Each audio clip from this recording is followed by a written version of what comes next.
چلوسێمین فستیڤالی نێودەوڵەتی فەجر لە شاری تاران هەموو ساڵێک لەم بەروارەیە دەست پێکات. لە نێو فستیڤاڵەکەیە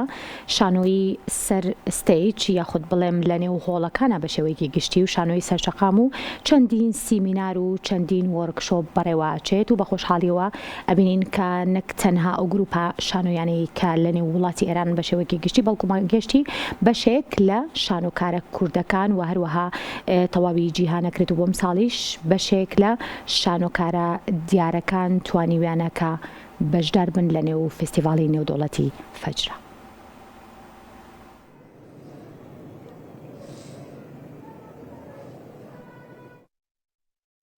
بەڵێ ئازیزان، بۆ وەرگرتنی زانیاری زیاتر لەسەر فستیڤاڵی نێودەوڵەتی فەجر ئەچینە لای هاوکارمان سامان کە ئێستا ڕاستەوخۆ لە وڵاتی ئێرانەوە لەگەڵمانە. سامان سڵاوت لەبێ، زانیاری نوێ لە لای تۆیە، فەرموو بزانین فستیڤاڵەکە دەستی پێ کردووە و کێن ئەو گروپانەی کە بەشدارن و زانیاری زیاتریش بەبە من و بینەرانیش.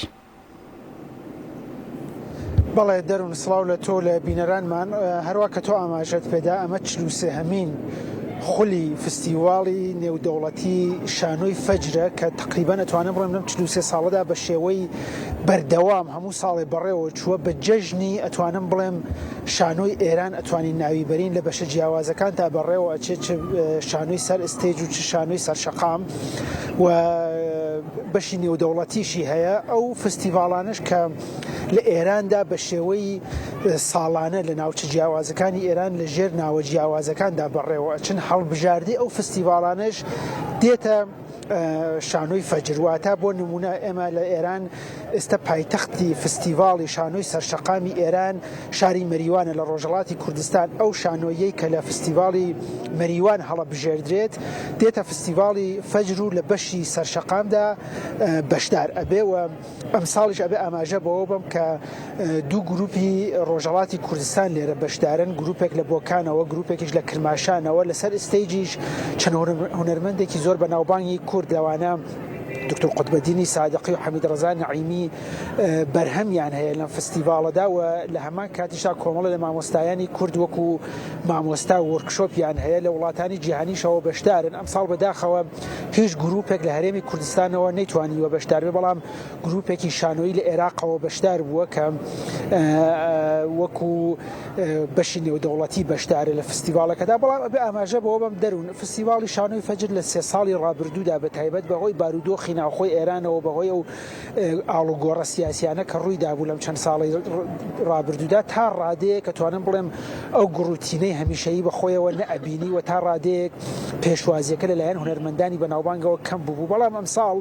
دوای ئەو گۆڕانکاریە سیاسیانە کە لە ئێران ڕوویداوە بەرپرسانی وەزارەتی ڕۆشنبیری ئێران هەوڵیانداوە کە دیسان ئەو گڕوتینە هەمیشەیە بە فستیڤاڵەکە بن و ڕێژەی پێشوازی خەڵکیش زۆر باش بووە هونەرمەندانیش ئەمە بە ئاماژەیەکی باشەزانە. بەڵێ سامانەمێ پرسیاری ئەوە بکەم، ساڵانە کە ئەم ساڵ 43مین خولی ئەم فستیڤاڵە و ئەم چالاکیە لە نێو ئێرانە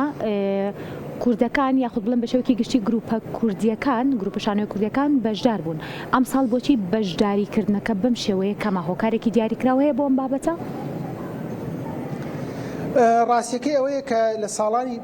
وەکو نەریتەیە وەکو یاسایەک لە فستیڤاڵەکەدا هەموو ساڵی هەر گروپێک لە وڵاتانی جیهانیەوە ئەتوانێت داوای بەشداری پێشکەش بکەوە دوای ئەوەی کە لەلایەن لیژنەی هەڵسەنگاندنەوە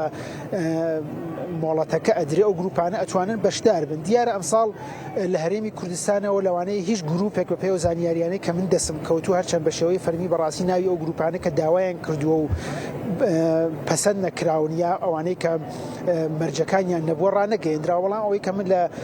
هاوڕێیانی شانۆکارم لێرە پرسی و ئەمڕۆ توانە ئەمساڵ لە خودی هەرێمی کوردستانەوە هیچ گروپێک خۆی داوای بەشداری نەکردووە. بەڵام هەروە کاماژەم پێدا لە ڕۆژهەڵاتی کوردستانەوە چ وەکو تاک، چ وەکو گروپ، چ وەکو مامۆستایانی بەشی وەرکشۆپ چەند گروپێک بەشدارن و گروپێکیش لە عێراقەوە بەشدار بووە کە ئەمڕۆ شانۆیەکەی خۆیان پێشکەش کرد، بەڵام گروپی هەرێمی کوردستان ئەمساڵ بەشدار نەبووە و ئەمەش بە خاڵێک ناو ئەبرێ کە ئەتوانم بڵێم هونەرمەندان باسییان لێکرایەوە هەر ساڵێکە گروپێک لە هەرێمی کوردستانەوە بەشدار بووە پێشوازی باشی لێکراوە و بە کەسەرێکیان ئەزانی ئەمساڵ کە ئەو گروپانە نەیەتوانیوە هیچ گروپێک لە هەرێمی کوردستانەوە بەشدار بێ ئاواتەخواز بوونایەوە ساڵانی داهاتوو بەشک و ئەوەی ئەمساڵ قەرەبوو بکرێتەوە و گروپەکان لە وڵاتانی ناوچەکە بە گشتی زیاتر لەوەی ئێستا بەشدار بن هەروە کاماژەم پێدا لەم سێ ساڵی ڕابردوودا ئەو بارودۆخە سیاسیی ناوخۆی ئێران وای کردبوو تا ڕادێ گڕوتینی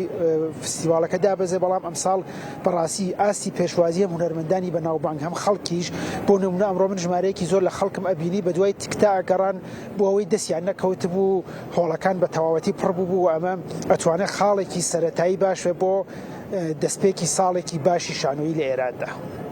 سامانەوەی پرسیاری ئەوەش بکەم بزانم کە بە ئەنجامگەیاندنی ئەم فستیڤالە نێودەوڵەتیە ساڵانە لە نێو ئێرانە بە شێوەیەکی گشتی چ کاریگەرێکی لەسەر ڕەوشی شانۆی ئێران هەیە چ کاریگەرێکیشی لەسەر ڕەوشی شانۆی کوردی هەیە؟ هەروە کاماژەم پێدا شانۆی فەجر جەژنی شانۆکارانی ئێرانیەوە تا ڕادەیەکی زۆر ڕەوتی یەک ساڵی ڕابردوو شانۆی ئێران دەرئەخاوە ئەمساڵ بەرپرسانی وەزارەتی ڕۆشنبیری هەوڵیانداوە کە بە دروستکردنی جەوێکی باشتر لە ساڵانی ڕابردوولانی کەم ژمارەیەکی زیاتر لە هونەرمەندان بەشدار بن هەروەکە باسیشم کرد خەڵکیش پێشوازیەکی زۆر باشیان کرد من لەگەڵشان هونەرمەندی لێرە ئەمڕۆ قسەم کرد هونەرمەندانێکی ئەتوانم بڵێم بەناوبانگ کە بۆ نمونە لە چەند ساڵی ڕابردووە بەشداری نەبوون بەڵام ئەمساڵ بەشدار بوون بە گروپەکانیانەوە شانۆییان هەیە لێرە باسییان لەوە کرایاوت بەو سیاسەتانەی کە وەزارەتی ڕۆشنبیری بۆ ئامادەکاریەکانی فستیڤاڵی ئەمساڵ ڕەچاوی کردووە و بانگهێشتی هونەرمەندانی کردووە تەنانەت داوای لە بڕێ هونەرمەند کردووە کە بەرهەم ئامادە بکەن بۆ فستیواڵی ئەمساڵ بە شێوەی تایبەتی هیوایان ئەوەیە کە ئەم جۆرە پشتیوانیکردن و پێشوازیکردنی وەزارەتی ڕۆشنبیری دوای فستیواڵیش بەردەوام بێەوە بتوانێت کاریگەر بێ لەسەر ڕەوتی گشتی شانۆ لە یەک ساڵی داهاتوو ئێراندا ئەبێت لەسەر ڕۆژەڵاتیش باس لەوە بکەم کە لە ئێستادا هونەرمەندانی ڕۆژەڵاتی کوردستان چ لە بواری شانۆ چ لە بواری سینەما و فیلمدا لە ئێران دەستێکی باڵایانەیە و چەندین فستیواڵی باشیش لە ڕۆژەڵات باڵایەوە چه فستیواڵی شانۆی سەرشەقای مەریوانمانەیە فستیواڵی شانۆی کوردی سەقزمانەیە فستیواڵی شانۆی پارێزگای سینەمانەیە کە هەموومانە لە ئاستێکی باڵادا بەڕێوەچی و ژمارەیەکی زۆر هونەرمەندیشان کە لە ئاست ئێراندا لە بواری شانۆدا بەڕاستی ناسراون و خاوەن پلەی یەکەمن لە بواری شانۆدا ئاماژەم بە ناوەکانی دکتۆر قوتبەدینی سادقی و حەمید ڕەزا نەعیمی و هەروەها بێهروزی غەریپور و چەند کەسایەتیەکی تر کە ئەمانە بەڕاستی کۆڵەکەن لە ئێرانە و هەرچی ئەم جۆرە فستیواڵانە بە گڕوتین و بە پێشوازیەکی زیاتری خەڵک و بەرپرسان و هونەرمەندان بەڕێوە بچێ ئەو هونەرمەندانش ئەتوانن ڕۆڵی زیاتریان هەبێەوە لە هەمان کاتدا چالاکیەکان و پشتیوانیەکانی حکوومەت و خەڵکیش بۆ هونەر و بۆ هونەرمەندان و بە تایبەت بۆ بواری شانۆ زیاتر بگوازنەوە بۆ بەشەکانی تر و چالاکیەکی زیاتر لە ساڵانی ڕابردوو لە ڕۆژەڵاتی کوردستانیش ببینین. سامان فستیڤالەکە کەی دەستی پێ کردووە و تا چەند ڕۆژ بەردەوام بێت و ئەوەی کە من زانیاریم دەستکەوتووە کە نەک تەنها نمایشکردنی شانۆی بەڵکو چەندین وەرکشۆپ و چەندین سیمیناریشی تایە ئەبێت ئەم سیمینارانە ئەگەر زانیاری هەبێت لەلایەن کێوە با بڵێم بەڕێوە چن و چی نوێ ئەبێ ئەم ساڵ لە نێو فستیڤالەکەیە بۆ بینەران بۆ ئامادەبووان و بۆ شانۆکارانیش بە شێوەیەکی گشتی. دەرون فستیڤالەکە سێ ڕۆژە دەستی پێ کردووە هەفتەیەکی تریش بەردەوام ئەبێ و لە کۆتاییشدا خەڵات دابەشەکرێ بەسەر بەشە جیاوازەکاندا هەر بەشە و بە شێوەی جیاوازی خۆی و ئەمەش ئەم خەڵاتانش بە شێوەیەکە کە ئەتوانێ کاریگەر بێ لەسەر ئیشکردنی ئەو گروپانە کە خەڵات ئەکرێن بە شێوە جیاوازەکان تەنانەت ئاسانکاریان بۆ کرێت کە بەرهەمی تازە بخڵقێنن وەرکشۆپەکان بەشی جیاواز لە بەرەگرێت زیاتر ئەتوانم بڵێم بەشە تەکنیکەکانی شانۆ بۆ پێگەیاندنی یا بەرزکردنەوەی ئاستی ئەو کەسانەی لە بوارە جیاوازەکانی شانۆدا چالاکن مامۆستایانی پلەیەکی ئێرانی لە بوارە جیاوازەکانە بانگهێشت کراون خاڵێکی سەرنجڕاکێش ئەم ساڵ من ئەم بینی لە وەرکشۆپەکانە ئەوەیە بۆ نمونە گرنگیەکی زۆر بابەتی ژنان دراوەوە ئەو بابەتانەی کە پەیوەندیە بە چالاکی ژنان لە بوارە جیاوازەکانی شانۆدا چەندین وەرکشۆپی بۆ دانراوەوە ئەم وەرکشۆپانە بە شێوەیە دانراوە کە بتوانێت ئاستی پێگەیاندنی هونەرمەندانی بواری شانۆ بە تایبەت ئەوانەی کە لە شارەکانەوە دێنە تاران لە شارە جیاوازەکانەوە دێن بۆ نمونە گروپی شانۆی لە کرماشان هاتبوو، لە بۆکان هاتبوو، لە پارێزگاکانی باکوور و باشووری ئێرانەوە هاتبوون. ئەو هونەرمەندانە بە درێژایی ساڵ لەوانەیە دەستیان بە ئەو جۆرە خولانە نەگا، بەڵام لەم چەند ڕۆژەدا هەوڵە درێ بە کردنەوەی ئەو خولانە ئاستی تەکنیکی و هوەری ئەو گروپانە لە بوارە جیاوازەکاندا بەرز بکرێتەوە. ئەمە هەموو ساڵێ لەلایەن هونەرمەندانەوە پێشوازی باشی لێکراوە، تەنانەت بۆ ئەو هونەرمەندانش کە لەوانەیە لە فستیڤالەکەدا بەشدار نەبن وەکو شانۆکار، بەڵام چالاکی ئەو بوارن ئەتوانن لەو وەرکشۆپانەدا بەشدار بن و ئەم وەرکشۆپانە بە درێژایی هەموو فستیڤالەکانی ئێران هەموو ساڵێ